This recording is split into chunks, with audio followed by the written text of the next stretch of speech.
இலங்கையின் முதற்தர சுற்றுலா தலம் ரீச்சாவின் மாபெரும் உணவு திருவிழா ஆகஸ்ட் மாதம் 7, 8, 9 மற்றும் 10 தேதிகளில் மாலை 6 மணி முதல் 10 மணி வரை. இன்றே டிக்கெட்டுகளை பெற்றுக் கொள்ளுங்கள்.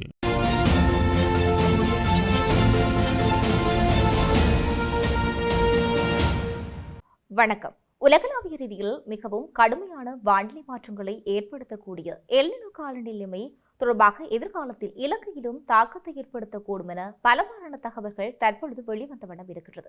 அது தொடர்பான ஒரு விடயம்தான் தற்பொழுது நாம் பார்வையிட இருக்கின்றோம். இந்த திடுக்கிடும் காலநிலை எச்சரிக்கையை தொடர்ந்து இதனால் ஏற்படக்கூடிய பாதிப்புகளை எதிர்கொள்வதற்கும் நாட்டு மக்களை பாதுகாப்பதற்கும் தற்போதைய அரசாங்கம் மிகவும் தீவிரமான முன்னாயத்த திட்டங்களை வகுத்து வருவதாக அமைச்சரவை ஊடக பேச்சாளரும் அமைச்சருமான வைத்தியர் நலிந்த ஜெயதிச உத்தியோகபூர்வமாக அறிவித்தும் இருக்கின்றார். அரசாங்க தகவல் திணைக்களத்தில் நடைபெற்ற வாராந்த அமைச்சரவை தீர்மானங்களை அறிவிக்கும் ஊடகவியலாளர் மாநாட்டிலே நாட்டின் எதிர்கால பாதுகாப்பு மற்றும் உணவு பாதுகாப்புடன் தொடர்புடைய இந்த மிக முக்கியமான விவரங்களை அவர் பகிரங்கப்படுத்தியும் இருக்கின்றார். இலங்கையின் வளிமண்டலவியல் திணைக்களம் வழங்கியுள்ள அறிவியல் ரீதியான தரவுகள் மற்றும் எதிர்கால காலநிலை எதிர்ப்பு கூறலுக்கு அமைய அரசாங்கம் இந்த விவகாரத்தை மிகவும் அவதானமிக்க ஒன்றாக கருதியும் இருக்கின்றது.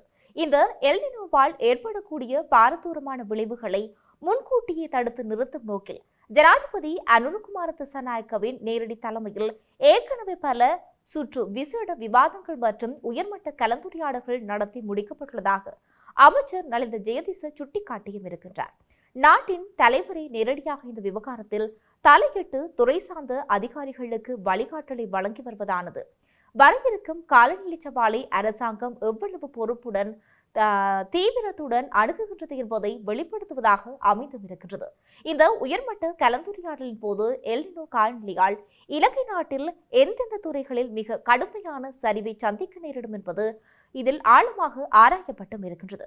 குறிப்பாக நாட்டின் பொருளாதாரத்தின் முதுகெலும்பாக திகழும் விவசாயத்துறை ஒட்டுமொத்த மக்களின் அன்றாட வாழ்வாதாரத்தை தீர்மானிக்கும் உணவு உற்பத்தி மற்றும் உயிர்வாழ தேவையான நீர்வளங்கள் ஆகிய 3 முதன்மையான துறைகள் குறித்தே அரசாங்கம் தனது முழுமையான அவதானத்தை செலுத்தியும் இருக்கின்றது.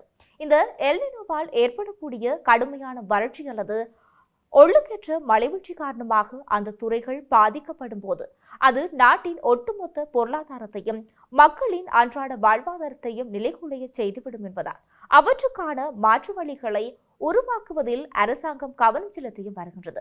எதிர்காலத்தில் வரையிருக்கும் 2 பல்வேறு காலப்பகுதிகளை கருத்தில் கொண்டு இந்த தற்காப்பு திட்டங்கள் மிகவும் நுணுக்கமாக தயாரிக்கப்பட்டு வருகின்றது என்று அமைச்சரவை பேச்சாளர் விவரித்தும் இருக்கின்றார்.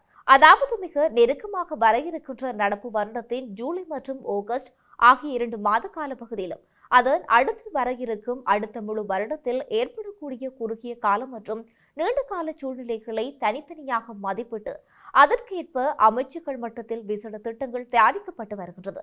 வறட்சியின் தீவிரம் எந்த மாதத்தில் உச்சமடையும், அப்போது எந்தெந்த அமைச்சுக்கள் இணைந்து செயலாற்ற வேண்டும் என்பதற்கான தெளிவான வழிகாட்டுதல்கள் இந்த திட்டங்கள் மூலம் வெளிப்படுத்தப்பட்டு வருகின்றது. இந்த ஒட்டுமொத்த திட்டமிடல்களிலும் மிக முக்கிய மையப்புள்ளியாக கருதப்படுவது நாட்டின் அடுத்த போக விவசாய செய்கையாகும். எல்னினோவால் நீர் பற்றாக்குறை ஏற்படும் பட்சத்தில் பாரம்பரிய விவசாய முறைகளை பின்பற்றும் பெரும் நஷ்டத்தை ஏற்படுத்தும் என்பதால் அடுத்த போகத்தின் போது இந்த தீவிர காலநிலை நிலைமைக்கு எவ்வாறு முகம் கொடுப்பது, குறைந்த நீரை பயன்படுத்தி எவ்வாறு பயிற்சிக்கு மேற்கொள்வது மற்றும் விவசாயிகளுக்கு எவ்வாறு வழிகாட்டுவது என்பது குறித்தே தற்போது தீவிரமாக ஆராயப்பட்டுக் கொண்டு வருகின்றது.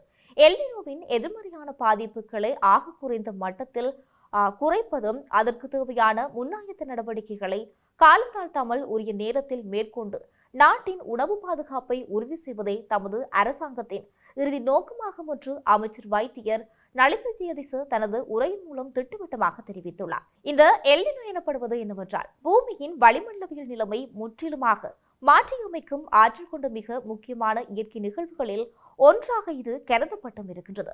பசிபிக் பெருங்கடலில் பரந்த மேற்பரப்பு நீர் அதன் இயல்பு வெப்பநிலை விட மிக அதிகமாக வெப்பமடைவதன் மூலம் இந்த இயற்கை நிகழ்வு ஆரம்பிக்கின்றது. பொதுவாக இத்தகைய கடற்பரப்பு வெப்பநிலை மாற்றங்கள் ஒரு குறிப்பிட்ட பிராந்தியத்துடன் மட்டும் நின்றுவிடாமல் ஒட்டுமொத்த உலகளாவிய வானிலை சுழற்சியையும் தலைகீழாக புரட்டி போடும் வல்லமை கொண்டவையாக இருக்கின்றது. இந்த நிகழ்வின் போது வளிமண்டலத்தில் ஏற்படும் காற்றோட்ட திசை மாற்றம் உலகெங்கிலும் உள்ள பல்வேறு கண்டங்களிலும் எதிர்பாராத மற்றும் தீவிரமான வானிலை மாறுபாடுகளை தோற்றுவிக்கின்றது. இதனால் காலம் தவறிய மழைப்பொழிவு, முன்னெப்போதும் இல்லாத அளவிலான வெப்ப உயர்வு உலகளவில் ரீதியில் பதிவாக தொடங்கியும் இருக்கின்றது.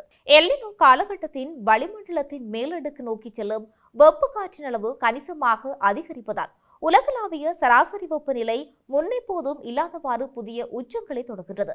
பசிபிக் பெருங்கடலில் மத்திய மற்றும் கிழக்கு பகுதிகளில் தேங்கி நிற்கும் இந்த பிரம்மாண்டமான வெப்ப நீரடுக்கானது தனக்கு மேலே உள்ள காற்றை மிகவும் வெப்பமாக சூடாக்குகின்றது. இவ்வாறாக சூடாகும் காற்று உலகெங்கிலும் பரவி பல நாடுகளில் கடுமையான வெப்ப அலைகள் வீசுவதற்கு காரணியாக அமைந்தும் இருக்கின்றது. இந்த உலகளாவிய வெப்ப உயர்வு என்பது மனிதர்களின் அன்றாட வாழ்க்கையை பாதிப்பது மட்டுமல்லாது துருவ பகுதிகளில் உள்ள பனிப்பாறைகள் வேகமாக உருவதற்கு மற்றும் உலகெங்கிலும் உள்ள நீர்நிலைகள் வற்றி போவதற்கு வழிவகுக்கின்றது. இயற்கையின் இந்த அதீத வெப்ப மாறுபாடு புவியின் ஒட்டுமொத்த காலநிலை சமநிலையை குலைத்து பல பத்தாண்டுகளாக நிலவி வந்த பருவகால ஒழுங்கை கலைத்து விடுகின்றது. இந்த கடல் நீர் வெப்பமடைதல் நேரடி விளைவாக வழக்கமாக அதீத மழைப்பொழிவு பெறும் ஆசிய நாடுகள் மற்றும் ஆஸ்திரேலியா போன்ற பிராந்தியங்களில் கடுமையான வறட்சியின் பிடிக்குள் தள்ளப்பட்டும் இருக்கு. கடலுக்கு மேலிருந்து வீச வேண்டிய ஈரப்பதன் மிக பருவக்காற்றுகள் எல்னினோ தாக்கத்தால் பலவீனமடைவதால் அந்த பகுதிகளில் மேகங்கள் உருவாவது பெருமளவில் தடுக்கப்படுகின்றது. இதன் காரணமாக பல மாதங்களாக ஒரு சொட்டு மழை கூடகின்றி நிலத்தடி நீர்மட்டம் அதல பாதாளத்துக்கு சென்று ஆறுகளில் குளங்களில் முழுமையாக காய்ந்து கருகும் நிலை தள்ளப்பட்டும் இருக்கும். குடிநீருக்கான தட்டுப்பாடு நகரங்கள் முதல் கிராமங்கள் வரை பெரும் நெருக்கடியை ஏற்படுத்துவதுடன் காற்றின் ஈரப்பதன் குறைந்து நிலவும் அதீத வறட்சியின் காரணமாக காடுகளில் இயற்கையாகவே காட்டுத்தீ உருவாகி எரியும் அபாயமும் உண்டாகின்றது. பூமியின் ஒரு பகுதி வறட்சியினால் காய்ந்து கொண்டிருக்கும் அதே வேளையில் எல்னினோ உலகின் மற்றொரு பகுதிக்கு எதிர்பாராத பெருவெள்ள பேரழிவை கொண்டு சேர்க்கின்றது. குறிப்பாக தென்னை அமெரிக்காவின் மேற்கு கடலோர பகுதிகளான பெரு மற்றும் ஈக்வடாஸ் போன்ற நாடுகள் இந்த காலகட்டத்தில் முன்னெப்போதும் கண்டிராத அளவு மிக கடுமையான மற்றும் தொடர்ச்சியான கனமழையை எதிர்கொள்ள நேரிடும். வெப்பமடைதல் கடல் நீரிலிருந்து வான்நோக்கி எழும் பிரம்மாண்டமான நீராவி மேகங்கள் அந்த பிராந்தியங்களில் தொடர் மழையாக கொட்டித்திருப்பதால் ஆறுகள் அனைத்தும் கரையை தாண்டி பாய்ந்து குடியிருப்பு பகுதிகளை முழுமையாக மூழ்கடிக்கின்றது. இந்த திடீர் வெள்ளப்பெருக்கும் மலைப்பகுதிகளில் ஏற்படும் பயங்கரமான நிலச்சரிவுகளும் பல்லாயிரக்கணக்கான மக்களின் வீடுகளையும் பாலங்கள் மற்றும் சாலைகள் போன்ற நாட்டின் முதன்மையான உள்கட்டமைப்புகளையும் முற்றிலும் நிர்மூலமாக்குகின்றது. மழைப்பொழிவின் இந்த தலைகள் மாற்றங்கள் உலகெங்கிலும் உள்ள விவசாய துறைகளை மிகவும் கொடூரமாக பாதித்து ஒட்டுமொத்த உணவு பாதுகாப்புக்கு பெரும் சவாலாக உருவெடுக்கின்றது. ஆசிய பிராந்தியங்களில் நிலவும் கடுமையான நீர் பற்றாக்குறையால் நெல், கோதுமை மற்றும் கரும்பு போன்ற முதன்மை பயிர் போதிய நீரின்றி விளைநிலங்களே கருகி போகும் அபாயமும் காணப்படுகின்றது. அதே நேரம் தென் அமெரிக்க பகுதிகளில் ஏற்படும் தொடர் வெள்ளப்பெருக்கு காரணமாக அறுவடைக்கு தயாராக இருக்கும் ஆயிரக்கணக்கான ஏக்கர் பயிர்கள் தண்ணீரில் மூழ்கி அழுகி போகின்றது. இத்தகைய இருமுனை பாதிப்புகளால் உலக சந்தையில் அத்தியாவசிய உணவுப் பொருட்களின் உற்பத்தி பகுதியாக குறைந்து சர்வதேச அளவில் விலைவாசி மிக கடுமையாக உயர்கின்றது. இது ஏழை மற்றும் நடுத்தர மக்களின் வாழ்வாதாரத்தை பாதித்து உலகெங்கிலும் பஞ்சம் மற்றும் ஊட்டச்சத்து குறைபாடு போன்ற புதிய சமூக பொருளாதார பிரச்சனைகளை தோற்றுவிக்கும் அபாயத்தில் இருக்கின்றது. இந்த விடயங்களானது எவ்வாறு இருக்கு நாம் மற்றும் ஒரு பதிவினூடாக இணைந்திருக்கலாம். வணக்கம்.